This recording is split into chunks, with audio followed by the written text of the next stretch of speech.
Welcome to part 2 of the Mega Man playthrough in Mega Man and Bass. This is the most annoying area in the world. Now on the Super Nintendo, as I discussed in the Bass playthrough, you can see so much better because there's more height and more, you know... The Game Boy Advance sucks, okay? And as if that's not annoying that you can't see enemies coming fast enough, there's holes everywhere here! And this part is really fucking annoying because... Okay, this enemy is a two-enemy attack thing. One's gonna spawn from the bottom until the top and the bottom are destroyed simultaneously at the same time, right? Now the problem with that is, with that certain angle, I couldn't hit the bottom guy, and so I had to like walk through it just to get by. I could go back and jump, but Jesus, it's just a long, too much effort kind of deal. And I was lucky here, because I dodged all those bottomless holes, dodging all the spikes, when I clearly had no idea where the holes were. It's a real dick move, I'm sorry. I don't like this game. I tolerate it when I'm playing as Bass, but when I'm playing as Mega Man, I'm sorry, I just despise this game. But I'm playing it anyway, because that's the kind of guy I am. I mean, the music's great, I love the music, I love the characters, but they're in much better games, so you know. I'm sorry if you like Mega Man and Bass. If you like playing as Bass, then I can understand why. Bass is okay. But if you like playing as Mega Man, I have to ask, why? But I digress. This part, of course, the giant blue guy will drop a bomb of fire that ignites the whole area, and if you touch that fire, instant kill! And instant kills, I'm not exactly a fan. Not a fan of dying, what can I say? Bass had the advantage of shooting at them to hopefully kill them in time, but Mega Man doesn't have that luxury.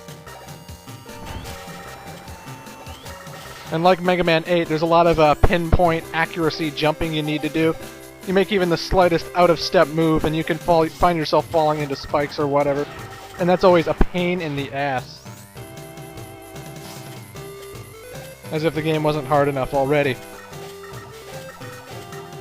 But I digress. Now we're going to be heading on to the Robot Master. My most hated Robot Master, because he's just a pain in the ass.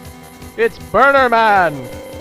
Now, with Bass, you could double jump and you had more chance to dodge his attacks. With Mega Man, no, you don't have much chance to... you don't have much chance to dodge him at all.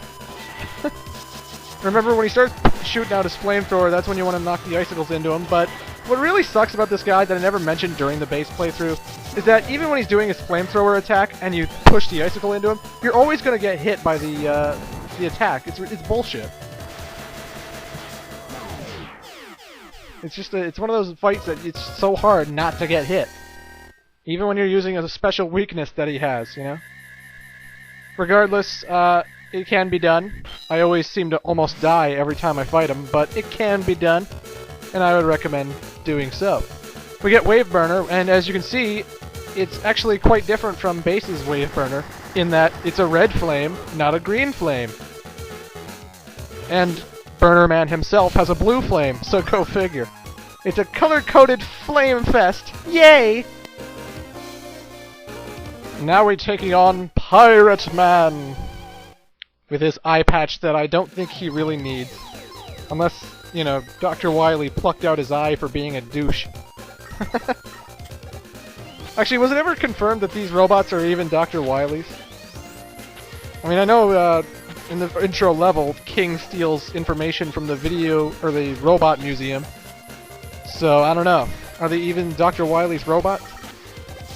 Regardless, Pirate Man stage, in Bass's playthrough, I took the high road, but with Mega Man, I'm taking the low road because, well, Mega Man can't jump far, and spikes suck. So, we're not going the high road. And Mega Man can slide, a luxury Bass does not have. There we go. Into the crawl space.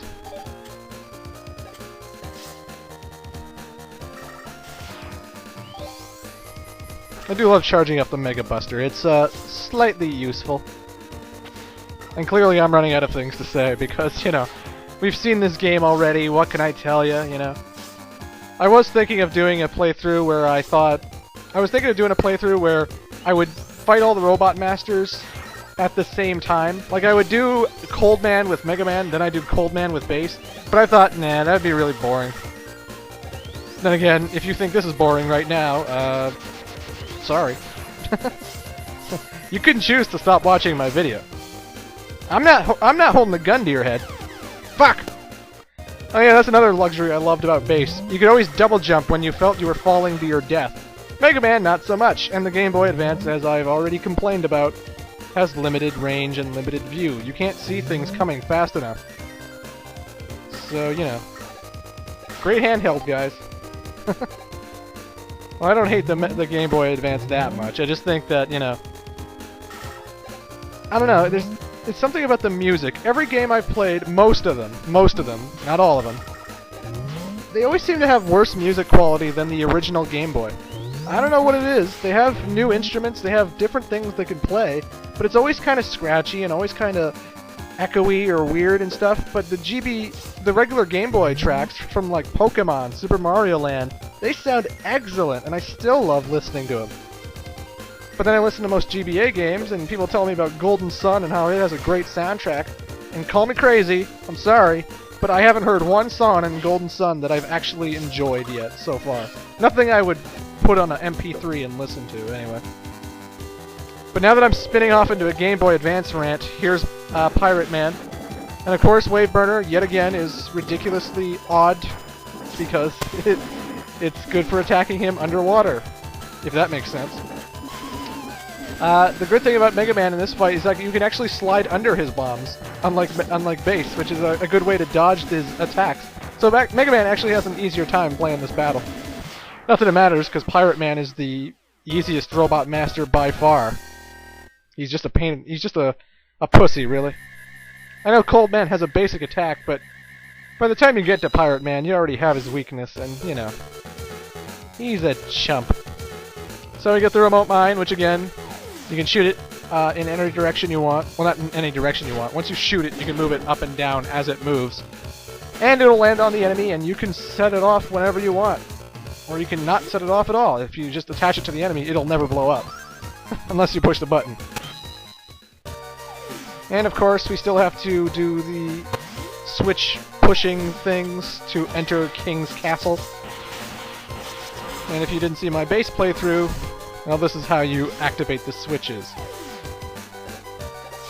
The giant bolts are worth 100 bolts, and we're going to be spending them on the shop, because the shop, well, it has more items available for Mega Man than it does for Bass. I guess Otto didn't trust Bass that well, and I don't think I would either. But regardless. This is the annoying thing about it I didn't mention about this level. You can actually waste all of your weapon energy trying to do an attack, and if you do, when you start the next level, you still lose that weapon energy. You still don't have it refilled. So I'm going to be going into Ground Man stage with not much remote mine, which is pretty, Welcome home, Mega Man! In exchange for the screws you have gathered, I'll create items for you. I really want to play video games with you. So defeat King as soon as you can. Why, thank you, Otto. Who knew Otto and Mega Man play video games together? As you can see in the item selection screen, there are two items that Bass obviously didn't have. There was Eddie, and Eddie you need to buy because Eddie kicks fucking ass. Basically, he comes on the screen much like any other weapon ability in the pause menu, and if you pick him, he drops down, and until the energy meter runs out, actually I think he goes away after you do half the energy, and then he can come back if you push the button again. But he'll open his purse head, and out will come health, weapon energy, I think bolts too, and sometimes I'm so lucky that I'll get like 3 health containers, which kicks all kinds of ass. Or maybe it's not luck, maybe it's supposed to happen. I'm not sure. Of course, I got the critical hit for when I'm weak and I want to Mega Buster these guys to death. Because critical hit and Mega Bustering are always a great combination. And we also got Rush Search, which is, as you know from Mega Man 7, an ability, oh and 8, where Rush can dig into the ground and try and find hidden items. Sometimes he does, sometimes he doesn't. It's kind of random, you know? Well, it's very random. But you'll actually get a computer monitor in the shop that can show you where hidden CDs are, so that's always useful. And the CDs are only good for finding out the bios of your favorite robot masters, but hey, don't we all want to know that? Anyway, I'll see you in part 3.